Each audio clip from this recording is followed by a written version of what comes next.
하나님 아버지 감사합니다. 이제 설교를 들을 때에 제가 이 말씀을 잘 전할 수 있도록 저를 도와주시고 또 듣는 모든 교우 여러분들이 주의 말씀에 비추어서 이것을 잘 분별하며 듣게 하시고 주의 성령께서 본문의 말씀을 통하여 저희들에게 도전과 위로와 격려가 되는 영의 양식으로 먹여주시기를 우리 구주 예수 그리스도의 이름으로 간절히 기도합니다. 아멘. 자, 오늘 다시 사도행전 시리즈로 돌아가 보도록 하겠습니다. 오늘 본문 말씀은 사도행전 20장이 되겠는데요. 사도행전을 우리가 읽으면서 던져야 할 아주 중요한 질문이 있습니다. 아마 이 사도행전의 그 시리즈를 들어오시면서 이해를 하셨겠습니다만, 도대체 이 본문 말씀에서 어떤 것이 우리에게 적용되는 것인가, 이 문제를 우리가 심각하게 생각해 보지 않을 수가 없다는 것입니다. 어떤 경우에는 누가가 이 사도행전을 쓰면서 그냥 그 당시 벌어졌던 상황을 설명하는 것처럼 보이는 부분도 있고, 또 어떤 경우에는 이런 상황에서 이러이러한 것이 벌어졌는데 그걸 통해서 우리가 이러이러한 것을 배워야 한다, 이렇게 이야기하는 것처럼 보이는 그런 경우도 분명히 있는 것 같습니다. 중요한 것은 이 사도행전에 있는 말씀이기 때문에 거기에서 우리가 모든 것을 다 적용해야 한다고 이렇게 이야기하는 것에 약간의 그 무리가 있다는 것을 우리가 조금 살펴볼 필요가 있겠습니다. 제가 이 특수성, 그 다음에 이제 보편성 이렇게 적어드렸는데요. 이 특별한 거란 뭘 말하는 것입니까? 어떤 부분이 이 사도행전에서 아주 독특하고 특별하고 그냥 이렇게 일이 되었다는 걸 설명하는 것인가? 이 보편성이란 말은 무엇입니까? 여기에서 이렇게 일어났는데 그것이 아주 보편적인 일이기 때문에 모든 성도들이 똑같이 경험하고 기대할 수 있는 그런 일이다, 이런 뜻에서 이 특수성과 보편성이라는 단어를 제가 적어드렸습니다. 가령 예를 들어서 보십시오. 이 1절부터 3절 말씀에 보시면 사도 바울이 자기가 사역을 하면서 아주 어려운 그 일들을 겪었던 이 핍박을 당하는 그런 상황들에 대해서 지금 우리에게 설명을 해주고 있습니다. 소요가 그침에 이 에베소에서 큰 폭동이 일어나지 않았습니까? 그런데 이 폭동이 수그러뜨렸습니다만 3절 말씀에 내려가 보시면 유대인들이 자기를 해하려고 공모함으로 해서 위협이 아직 끝나지 않은 상황을 우리에게 말씀해주고 있는 것입니다. 그런데 지금 사도 바울이 이 누가가 이 말씀을 우리에게 얘기해 주는 그 이유는 모든 그리스도인들이 똑같이 이런 그 핍박과 어려움을 당할 것이라는 것을 우리에게 알려주기 위해서 지금 이 부분을 기록하고 있는 것인지, 아니면 이 당시에 이 순간에 이러이러한 이유 때문에 사도 바울이 이러이러한 어려움을 당했다는 것을 우리에게 그냥 설명해주고 있는 것인지, 이거 우리가 살펴볼 필요가 있다는 것입니다. 또 조금 내려가 보십시오. 16절에 보시게 되면 이렇게 말씀하고 있습니다. 바울이 아시아에서 지체하지 않기 위하여 에베소를 지나 배를 타고 가기로 작정하였으니 이는 될 수 있는 대로 오순절 안에 예루살렘에 이르려고 급히 감이라, 이렇게 되어 있습니다. 왜 사도 바울이 이렇게 급하게 예루살렘에 가려고 했던 것일까요? 누가가 지금 이 사도 바울의 이러한 형편을 우리에게 설명하는 이유는 우리도 예루살렘에 급히 가야 한다고 이야기하기 때문에 이렇게 이야기하는 것입니까? 이게 특별한 것인지 아니면 보편적인 것인지 우리가 잘 저울질해서 이것을 읽어보아야 한다는 것입니다. 잠시 후에 여기 그 이유를 제가 말씀을 드리겠습니다만, 지금 여러분이 여기 이해하셔야 될 것은 여기에 이런 말씀이 지금 들어있다는 것입니다. 그런데 이 예루살렘에만 지금 특별히 가려고 한 것이 아니고요. 잘 들어보시면 이 4절부터 6절에 보십시오. 바울과 동행했던 사람들이 있었습니다. 그렇죠? 그런데 누가가 그 사람들의 이름, 또 그들의 그 출신 성분, 어디서 고향이 어디였는지 이런 것들을 아주 자세하게 지금 우리에게 설명해주고 있는 것입니다. 이 보십시오. 4절에 아시아에까지 함께 가는 자는, 여기 이제 아시아에까지 함께 가는 자는 이렇게 해놓고, 여러분 그 개정 성경을 가지고 계시면 거기 1번 이렇게 보충 설명을 해놓은 게 보이실 것입니다. 그래서 그 아래 내려가 보시면 어떤 사본에는 아시아까지 함께라는 단어가 없다, 이렇게 설명이 되어 있는데요. 실제로 그렇습니다. 헬라어 사본이 이제 굉장히 많이 있습니다. 그런데 이 성경을 연구하는 성경학자들이 그 수만 가지 되는 이 사본들을요 다 모아가지고 이거를 다 분류를 해 놓았습니다. 얼마나 이것이 정교하게 조심스럽게 잘 해 놓았는지요. 어떤 그 지역에서 나타난 어떤 사본들은 어떤 이야기를 담고 있는지 잘 분석을 해 놓은 것입니다. 그런데 대부분 가장 오래되었다고 추정되는 그런 사본들에 보면 여기 그 아시아까지 함께라는 단어가 들어가 있지 않은 것을 우리가 알 수 있습니다. 그래서 저는 그 단어가 그 표현이 본문 말씀에 있지 않은 것으로 추정을 하고 설교를 드려보도록 하겠습니다. 여기 보시게 되면 베레아에서 또 뭐 데살로니가에서 또 뭐 이런 여러 사람들, 아시아에서 이런 사람들의 그 이름을 이렇게 쭉 기억하면서 그들이 바울과 함께 예루살렘에 올라가는 데까지 동행하였다 이렇게 설명을 하고 있는 것입니다. 왜 이렇게 자세하게? 어떤 면에서는 별로 그렇게 중요하지 않은 것처럼 느껴지는데 이런 설명을 하고 있는 것이겠습니까? 거기 특별한 이유가 있었습니다. 여러분 기억나십니까? 예루살렘에 큰 흉년이 들여서 예루살렘 교회에 살던 성도들이 경제적으로 아주 어려워졌다는 이야기를 듣고 사도 바울이 아시아 지역과 그 지중해 연안에 다니면서 복음 사역을 하면서 교회를 개척했을 때요.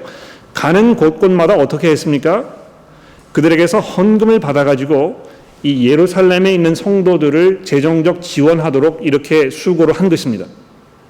그런데 교회에서 돈을 받아가지고 그것을 지금 가지고 모아서 예루살렘으로 올라가면서 재정적으로 이 투명성, 내가 지금 여기서 돈을 받아가지고 이것을 사적으로 쓰거나 내가 다른 데 돈을 횡령하거나 빼돌리지 않았다는 것을 사람들에게 확신시켜주기 위해서 거기에서 대표자들을 뽑아가지고 자기와 함께 지금 예루살렘으로 가도록 이렇게 동행하고 있는 것입니다.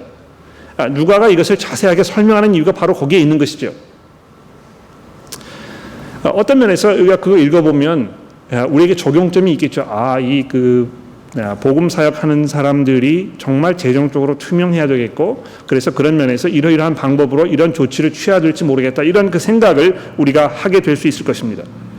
그런데 그것뿐만이 아니고요. 이 7절로 내려가 보십시오. 그 다음에 어떤 사건이 벌어지고 있습니까? 그 주간 첫날 우리가 떡을 때려 모였더니 바울이 이튿날 떠나고자 하여 그에게 강론할세 밤중까지 계속하며 우리가 모인 다락방에 등불이 많이 켰는데 유고고라는 청년이 창에 걸터 앉아있다가 깊이 졸더니 바울이 강론하기를 더하며 졸음을 이기지 못하여 3층에서 떨어지거늘 일으켜 보니 죽었는지라. 좀 졸리는 분 계십니까 혹시 여기? 네. 교회에 오실 때 충분히 잠을 주무시고 설교할 때 졸지 않도록 여러분 조심하셔야 될 거라고 이렇게 제가 이야기하고 싶은 마음이 굴뚝 같은데요.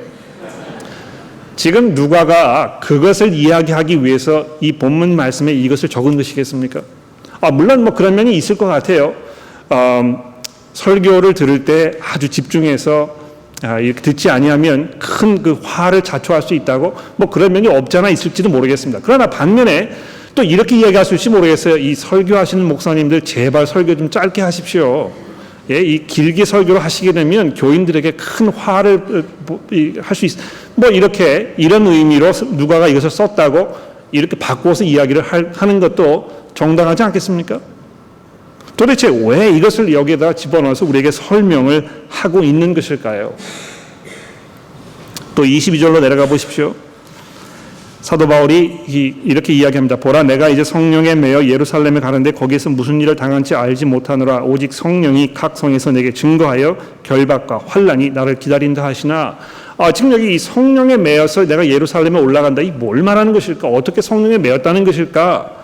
또 어떻게 성령께서 내게 지금 증언하고 이 사도 바울에게 증언하셨다 이야기하고 있는데 어떻게 그렇게 된 것인가? 뭐 그 음성을 듣게 하신 것인가? 환상을 보게 한 것인가? 성경을 통해서 이야기하신 것인가? 뭐 다른 사람을 보내 알 수가 없습니다. 그렇죠? 왜 지금 누가가 이것을 여기에서 아주 분명하게 우리에게 이야기를 해주고 있는 것입니까? 여기 누가복음을 읽어보시고 누가복음의 후속편인 사도행전을 쭉 읽어 나가시게 되면 특히 우리가 이 20장으로 넘어오면서 우리가 미스할 수 없는 아주 중요한 그런 모습이 있습니다. 그 뭔지 아십니까? 지금 이 순간이요, 예수 그리스도께서 예루살렘에 올라가시는 그 상황과 아주 비슷한 점이 많다는 것입니다. 여러분, 예수께서 공생의 사역을 하시면서 얼마나 많은 핍박과 이 거절을 당하셨습니까? 어느 순간에서 특히 누가복음 9장 51절에 보시게 되면 예수께서 어느 순간에선가 예루살렘으로 올라가시기로 작정을 하셨다고 이야기합니다. 그런데 그냥 예루살렘으로 올라가시기로 작정하신 것이 아니고요, 거기 올라가시게 되면 거기에서 무슨 일이 벌어질지를 아주 분명하게 알고 계시면서 거기 올라가시기로 작정하셨다는 것입니다. 예루살렘에 올라가시면서 도중에 무슨 일을 하셨습니까? 나사로를 죽은 자 가운데 살리지 않으셨습니까? 그렇죠? 그리고 나서 예루살렘에 들어가셔서 거기에서 십자가의 죽음을 당하신 것입니다. 사도 바울이 이 사역을 하면서 얼마나 많은 핍박과 사람들에게 그 고통을 당했는지 모릅니다. 특히 이 예루살렘으로 자기가 올라가야 되겠다고 마음을 먹었을 때 성령께서 거기 올라가게 되면 얼마나 많은 고통이 있을 것인지에 대해서 아주 분명하게 이야기했다는 것이죠. 그러나 그것이 사도 바울의 마음을 흔들리게 하지 않았습니다. 그리고 올라가면서 유두고라 하는 사람을 죽은 자 가운데서 일으켜 세우고 있는 것입니다. 지금 누가가 여러분과 저에게 전해주려고 하는 것은요, 이 사도 바울의 사역이 예수 그리스도 그분의 사역의 이 연장선이라는 것을 지금 우리에게 얘기해주고 있는 것입니다. 아직도 예수 그리스도께서 이 사도 바울을 통해서 자기의 그 사역을 이끌어 나가고 계시는 사실을 우리에게 암시적으로 지금 얘기해주고 있는 것입니다. 그러므로 사도 바울이 이렇게 이런 일을 이렇게 했다고 해가지고 그것이 우리 모든 사람에게 다 적용돼야 된다고 생각하냐면 그렇지 않다는 것입니다. 왜냐하면 지금 그것을 설명하고 있는 것은 사도 바울의 사도로서의 아주 독특한 그런 특별한 예수 그리스도의 사역의 그 연장선으로서 지금 우리에게 이것을 설명해주고 있는 것이기 때문에 그렇다는 것입니다. 그런데 그럼에도 불구하고 이 20장의 말씀을 쭉 내려가서 계속 읽어보게 되면 거기에는 이 복음 사역의 보편적인 요소들이 우리에게 설명되고 있는 것을 우리가 알 수 있습니다. 이 부분에 있어서는 이것이 지금 복음 사역을 감당하면 이렇게 해야 되는 것이구나, 또 이러이러한 일을 하는 것이구나, 이런 것을 증거해야 하는 것이구나, 이런 것을 우리 그리스도인들이 알게 된다는 것입니다. 그래서 이 17절 말씀부터 이제 우리가 좀 집중해서 살펴보도록 합시다. 여기 보시게 되면 이제 그 예루살렘으로 떠나기 전에 자기가 그토록 사랑했던 이 에베소 교회의 장로들을 자기에게 부르는 그런 상황을 설명하고 있습니다. 그들이 오매 18절입니다. 그들에게 말하되 아시아에 들어온 첫날부터 지금까지 내가 항상 여러분 가운데 어떻게 행하였는지를 여러분도 아는 바니. 자, 이거는요, 그냥 에베소 교회에서 사역을 했을 때만 내가 이렇게 했다고 설명하는 것이 아니고 아시아라는 그 넓은 지역에서 내가 교회를 다니는 곳마다 개척했을 때 거기에서 그 첫 순간부터 내가 항상 이렇게 해온 것이라고 지금 얘기하고 있습니다. 이것이 이 복음 사역의 아주 보편적인 면이라는 것을 지금 얘기하고 있는 것입니다. 어떻게 행하였는지를 여러분도 아는 바니 19절에 보십시오. 모든 겸손과 눈물이며 유대인의 관계로 말미암아 당한 교훈을 참고 주를 섬긴 것과 유익한 것은 무엇이든지 공중 앞에서나 각 사람에서나 꺼리낌 없이 여러분들에게 전하여 가르치고 유대인과 헬라인들에게 하나님께 대한 회개와 우리 주 예수 그리스도에 대한 믿음을 증언한 것이라. 자, 바로 여기에 이 복음 사역의 가장 보편적인, 가장 핵심적인, 가장 중심적인, 가장 중요한 그 내용이 담겨 있습니다. 여러분, 복음이 무엇입니까? 그리스도인들이 무엇을 믿는 것입니까? 보편적으로 모든 시대에 공통적으로 적용되는 이 사실이 무엇입니까? 사도 바울이 21절에 이야기하는 것처럼 내가 유대인들에게나 또 헬라인들에게나 어디를 가든지 항상 전하는 것은 하나님께 대한 회개요, 예수 그리스도에 대한 믿음이라는 것입니다. 여러분 아주 간단하게 옆에 있는 사람에게, 친구에게, 이 버스에서 만난 사람에게, 지나가다 길거리에서 부딪힌 사람에게 복음을 간단하게 전해야 되겠는데 뭘 전하는지 얘기 잘 못 하실, 생각이 안 나시죠? 말문이 막히지 않습니까? 이걸 잘 암송하시면 좋겠어요. 사도 바울의 복음 사역의 핵심은 무엇입니까? 하나님께 대한 회개요, 예수 그리스도께 대한 믿음이었다는 것입니다. 그렇습니다, 여러분. 우리가 하나님께 회개하지 아니하면 하나님과의 관계 속에 들어갈 수 없습니다. 회개라는 것은 그저 단순히 슬퍼하거나 눈물을 흘리거나 죄송한 마음을 갖거나 그런 것을 이야기하는 것이 아니고요. 이것은 의지의 발동인 것입니다. 내가 지금까지는 하나님을 무시하고 마치 내가 내 삶의 주인인 것처럼 착각하면서 내 방식대로 내가 원하는 것을 추구하면서 이 세상을 살아왔었는데, 그것이 그런 것이 아니고 내가 하나님의 소유이기 때문에 내가 그분의 이 백성으로 이 세상에서 살아가야 한다는 것을 깨닫고 방향 전환을 하는 것입니다.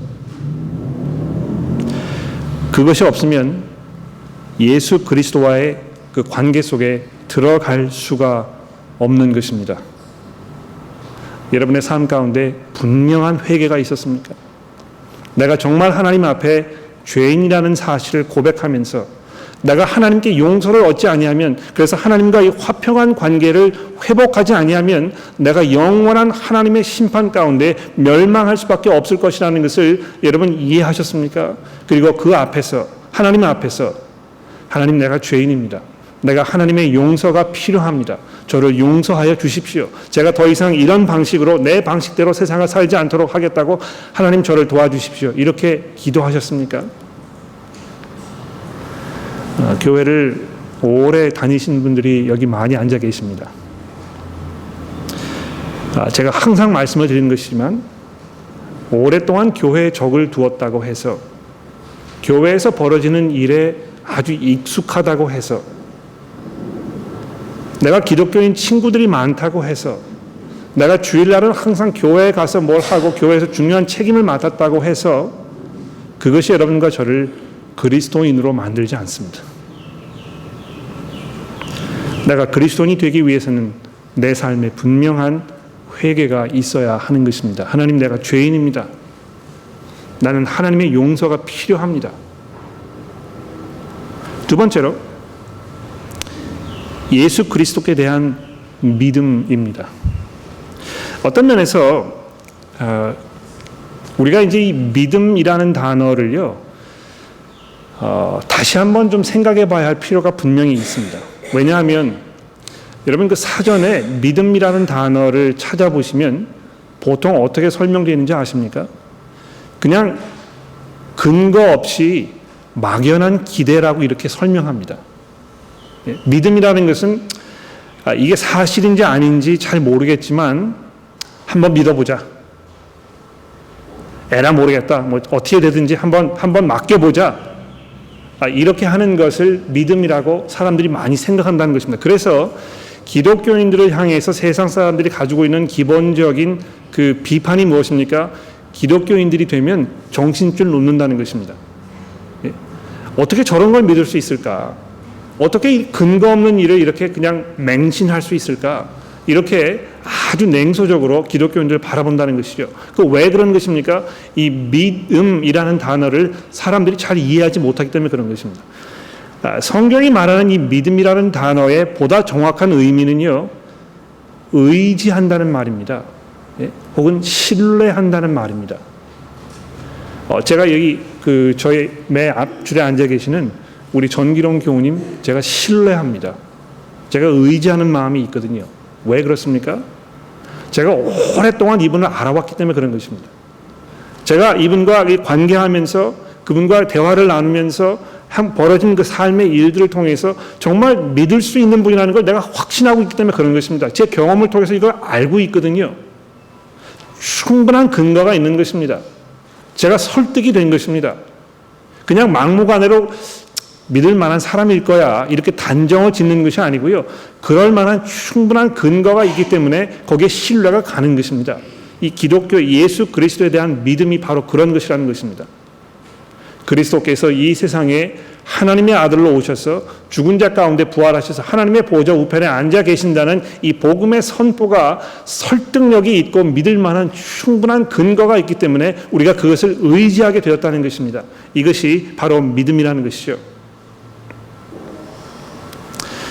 그래서 복음 사역을 감당하는 모든 사람이 증거해야 할 사실이 무엇입니까? 회개와 믿음입니다.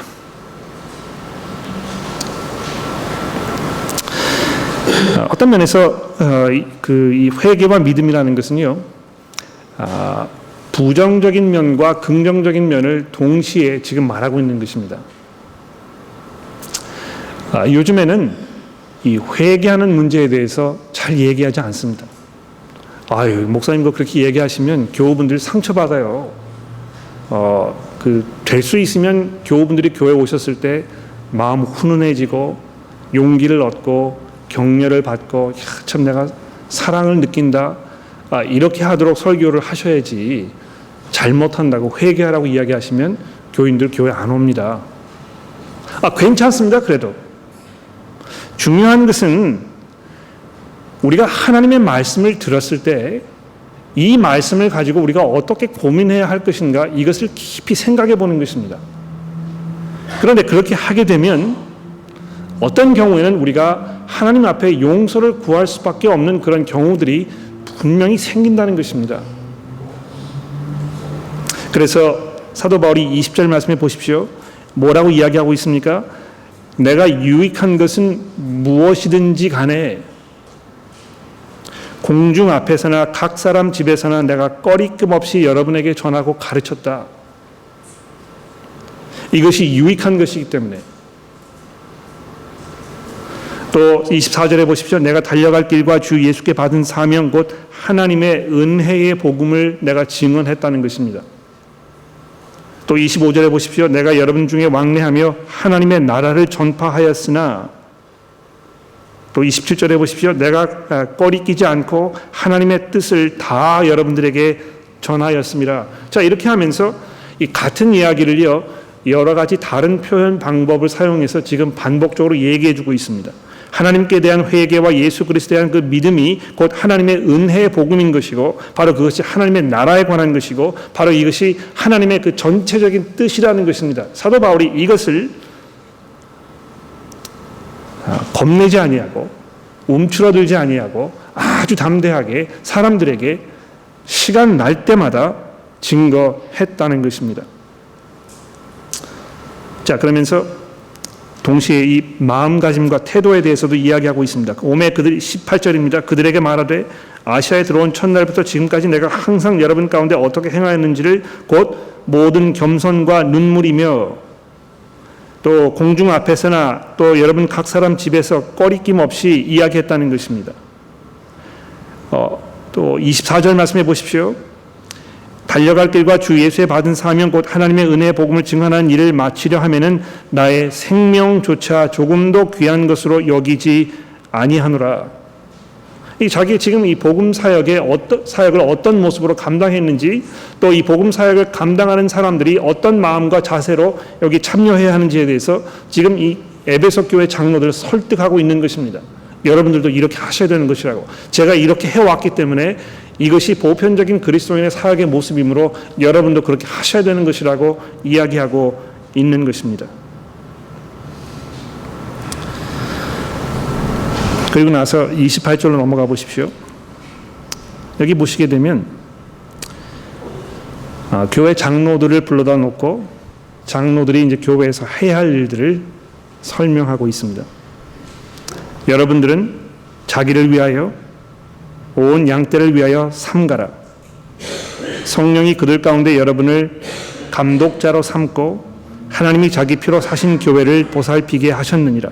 내가 떠난 후에 사나운 이리가 여러분들에게 들어와서 그 양떼를 아끼지 아니하며 또한 여러분들 중에서도 제자들을 끌어 자기를 따르게 하려고 어그러진 말을 하는 사람들이 일어날 줄을 내가 아노라. 그러므로 여러분이 일깨어 내가 3년이나 밤낮 쉬지 않고 눈물로 각 사람을 훈계하던 것을 기억하라. 지금 내가 여러분을 주와 및 그 은혜의 말씀에 부탁하노니 그 말씀이 여러분들을 능히 든든히 세우사 거룩하게 하심을 입은 모든 자 가운데 기업이 있게 하시리라. 자, 여기 보시면 장로, 또 감독자, 목자 이런 그 단어와 표현들이 계속 사용되고 있는 것을 우리가 보게 됩니다. 제가 이제 그 목회를 쭉 하다 보니까 저희 교회에 대해서 가장 많이 받는 질문은 이 성공회는 어떤 교회입니까? 뭘 믿는 교회입니까? 이제 이런 질문을 많이 받아요. 어떤 분이 저한테 그렇게 얘기하시더군요. 이 성공회가 아니고 참 장로교회였으면 참 좋겠는데 왜 성공회 교회가 되셨는지요? 근데 여러분 보십시오. 장로교가 가지고 있는 신학하고 성공회가 가지고 있는 신학하고 침례교회가 가지고 있는 신학하고 다른 점이 거의 없습니다. 다른 점이 있다면 교회를 치리하는 면에서 좀 다릅니다.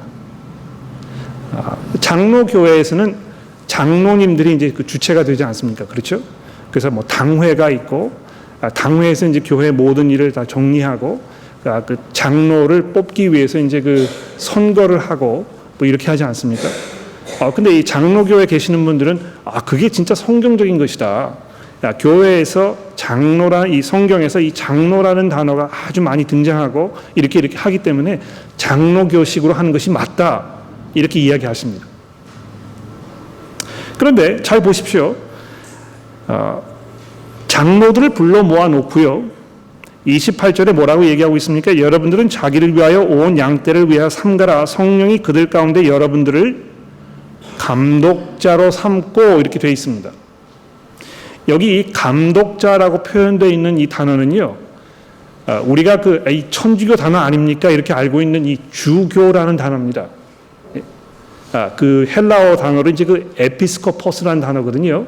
이 에피스코포스라는 단어는 영어로 이제 그 overseer, 이렇게 뭐 굽어보는 사람이라 이렇게 이해가 되고 있는데 우리 한글 성경에서는 이 감독자라고 표현이 되어 있습니다. 그러니까 장로라는 말, 이 프레스비테리안이라는 그 단어가 헬라어의 프레스비테로스라는 단어에서 온 단어이거든요. 이 프레스비테로스가 프레스비테리안이 된 것입니다. 그런데 그 장로들을 불러다 놓고 그 장로들에게 여러분들이 누구라고 좀 얘기하고 있습니까? 여러분들이 주교입니다. 이렇게 얘기하고 있는 것입니다. 그래서 이 장로라는 말하고요, 주교라는 말하고 다르지가 않습니다. 다른 의미로 사용되는 것이 아닙니다. 이것은 그냥 같은 단어인데요. 같은 그 의미인데 그냥 다른 방식으로 표현할 뿐입니다. 그러므로 장로교가 맞네, 성공회가 맞네 이야기하는 것은 아무런 의미가 없습니다. 네. 또 좀 내려가 보십시오. 여기 보시게 되면 그 양떼들에 대해서 지금 이야기하고 있는데 양떼들을 돌보라 이렇게 이야기하고 있지 않습니까? 그 목자로서의 역할을 지금 얘기하고 있는 것입니다. 그런데 그 목자라는 단어하고요, 목사라는 단어하고 그 목자가 같은 목자입니다. 다스린다는 뜻에서 그 목이란 말이거든요. 이 목자나 목사는 다스리고 치리하는 사람을 말하는 것입니다. 그래서 지금 사도 바울은요, 장로와 주교와 목사를 구분해서 이야기하고 있지 않습니다. 다 같은 일을 하는 사람이라는 것입니다. 목사, 그래서 이 장로교에서는 목사도 장로의 한 사람이라고 이렇게 얘기하지 않습니까? 단지 목사는 이 가르치는 역할을 하는 책임을 맡은 사람이고 장로님들은 교회의 행정을 치리하는 분이라고 딱 이렇게 구분을 해놓았습니다. 그러나 사실 그것도 별로 성경적이지 않습니다. 왜냐하면 여기 장로들이 해야 할 역할에 대해서 이야기하면서 어떤 그 행정적인 일에 대해서 이야기하지 아니하고요, 이 복음을 사수하고 선포하고 가르치는 일에 대해서 지금 이야기하기 때문에 그런 것입니다. 제가 왜 이 말씀을 드립니까? 교회를 사역하고 있는 사역자들이 교회에서 무슨 사역을 해야 될 것인가를 사도 바울이 분명히 이야기하고 있기 때문에 그런 것입니다. 해야 할 일이 무엇입니까? 장로님이나 감독자나 목자나 목사나 주교가 해야 할 그 일이 무엇입니까? 여기 잘 보십시오. 29절에 보면 내가 떠난 후에 사나운 이리가 여러분께 들어와서 그 양떼를 아끼지 아니하며 또한 여러분들 중에 제자를 끌어 자기를 따르게 하려고 어그러진 말을 하는 사람이 일어날 줄을 내가 아노라. 그러므로 여러분이 일깨어 내가 3년이나 밤낮 쉬지 않고 눈물로 각 사람을 훈계한 것을 여러분 기억하십시오. 내가 지금 여러분들을 주와 및 그 은혜의 말씀에 부탁하노니 그 말씀이 여러분들을 능히 든든히 세우사. 이렇게 해서 복음을 사수하고 복음을 증거하고 하나님의 그 은혜의 말씀으로 사람들을 가르치는 일에 대해서 지금 이야기하고 있는 것입니다. 우리가 이 20장에 있는 말씀을 잘 읽어보면 요즘 신학교에서 가르치는 이 목회학 이런 것이 얼마나 성경에서 많이 멀어져 있는지 우리가 알 수 있습니다. 혹시 이 설교를 들으시는 신학교 교수님이 계신다면 잘 한번 생각해 보십시오. 성경에서 이야기하는 목회학이라는 것이 무엇입니까? 이 목양 사역이라고 이제 딱 구분을 해가지고 말씀을 가르치는 사역이 있고 사람들을 돌보는 이 잘 이렇게 감싸주는 목양 사역이 있다고 이 목회학에서 사람들에게 가르치거든요. 그러나 지금 사도 바울이 여기서 이야기하고 있는 이 목자로서의 역할, 이 목양 사업을 하는 사람의 역할은 무엇입니까? 하나님의 말씀으로 교회를 다스리는 것을 이야기하는 것입니다. 물론 그 중에는 어려운 상황에 있는 사람들을 가서 위해주고 기도해주고 조언해주고 좋은 결정을 내릴 수 있도록 이야기하시는 게 포함되어 있겠습니다만 그런 모든 사역을 하는 데 있어서 하나님의 말씀을 가르치는 일이 중요하다는 것입니다.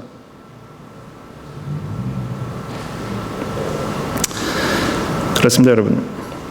우리가 교회로서 우리가 감당해야 할 모든 교회들이 감당해야 할 이 복음 사역은 과연 무엇입니까? 하나님의 은혜의 말씀을 가르치는 것입니다. 그것을 증거하는 것입니다. 교회에 있는 교우 여러분들이 그 말씀을 듣고 힘을 얻으며 그 말씀을 듣고 회개하며 그 말씀을 듣고 가서 증거하는 것을 북돋아주고 격려하는 바로 이것이 장로들이 해야 할 그 사역이라는 것입니다. 그런데 여기 보십시오. 이 장로들이 해야 할 이 사역이 얼마나 중요한 것인가를 이야기하면서 이 교회에 대해서 사도 바울이 이야기하지 않습니까? 여러분, 하나님께서 여러분들을 이 교회의 장로로 세우셨는데요. 이 교회가 어떤 곳이냐 하면 하나님께서 자기가 피로 사신 교회라는 것입니다. 이 얼마나 교회가 중요한지 하나님의 계획과 하나님의 목적에서 이 교회가 얼마나 중요한 위치를 차지하고 있는지 그 교회를 감당하고 돌보는 사역을 하고 있는 모든 사람들이 얼마나 조심해서 얼마나 정성을 다해서 이 사역을 감당해야 할 것인지에 대해서 지금 이야기하고 있는 것입니다. 1차적으로 저에게 적용된다고 생각해요. 혹시 제가 이 사도행전 20장에 있는 이 말씀에 비추었을 때 합당치 않습니다, 목사님. 그렇게 하시는 게 성경적인 것 같지 않습니다. 이렇게 생각되시면 여러분은 주저마시고 그 이야기를 하셔야 하는 것입니다. 왜 그렇습니까? 교회가 그만큼 중요한 것이기 때문에 그렇습니다. 목사는 교회보다 중요하지 않고요. 성도들도 교회보다 중요하지 않습니다. 그러므로 우리가 이 교회를 위해서 하나님의 말씀이 올바로 증거되고 선포될 수 있도록 최선의 노력을 다해야 할 것입니다. 그런데 이것은 목사에게만 적용되는 것이 아니고요. 교회에서 리더십을 발휘하고 있는 모든 리더들에게 적용되는 공통적인 말씀입니다. 여러분이 교회에서 운영위원으로 계십니까? 성경 공부 리더로 계십니까? 주일학교를 가르치고 계십니까? 여러분께서 무슨 사역을 감당하고 계십니까? 그렇다면 우리는 복음 전하는 일에 헌신되어 있어야 할 것이고 우리의 양심에 꺼리낄 수 없는 그런 모습으로 살아야 할 것입니다. 여러분, 여기 사도 바울이 자기 맨 마지막에 뭐라고 얘기하고 있습니까? 33절에 보십시오. 내가 아무의 은이나 금이나 의복을 탐하지 아니하였고 여러분이 아는 바와 같이 손으로 나와 내 동행하는 것을 쓰는 것에 충당하여 범사에 여러분들에게 모범을 보여 준 바와 같이 수고하여 약한 사람들을 돕고 주 예수께 친히 말씀하신 바와 같이 주는 것이 받는 것보다 복이 있다 하심을 기억하여야 할지니라. 그렇습니다, 여러분. 우리가 정직해야 할 것입니다. 투명해야 할 것입니다. 검증을 받아서 우리가 꺼릴 것이 없는 그런 모습으로 살아야 할 것입니다. 그러므로 오늘 아침에 우리가 우리를 든든하게 하시는, 우리를 거룩하게 하시는 은혜의 하나님의 말씀에 우리 자신들을 맡겨야 할 것입니다. 우리가 거기에 헌신되어 있을 때 비로소 하나님의 그 능력 가운데 이 사역을 감당하게 될 것입니다. 기도하겠습니다.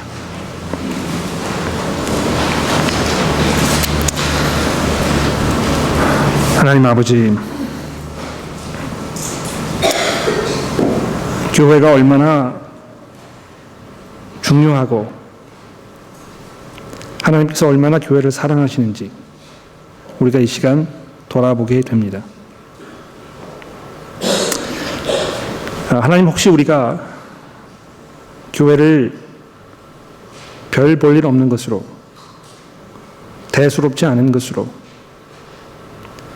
그저 내 편의에 맞추는 것으로 이렇게 생각하고 있는지 것은 아닌지 이 시간 돌아보게 됩니다. 교회에서 목회를 맡은 목사로, 성경 말씀을 서로 나누고 가르치는 역할을 맡은 성장그룹 리더로, 교회 살림을 꾸려가는 이 운영위원으로, 또 주일학교 선생으로, 또 개인 양육하는 사역으로 어떤 모습으로든지 간에 하나님, 저희가 주 앞에서 온전하고 흠없이 주의 말씀에 헌신되기를 원합니다. 주의 성령께서 저희들을 도와주시고 인도하셔서 하나님의 은혜 가운데 꺼리낌 없이 부끄러움 없는 주의 사역자로 이 사역을 잘 감당할 수 있도록 저희들을 도와주시고 인도하여 주시기를 우리 구주 예수 그리스도의 이름으로 간절히 기도합니다. 아멘.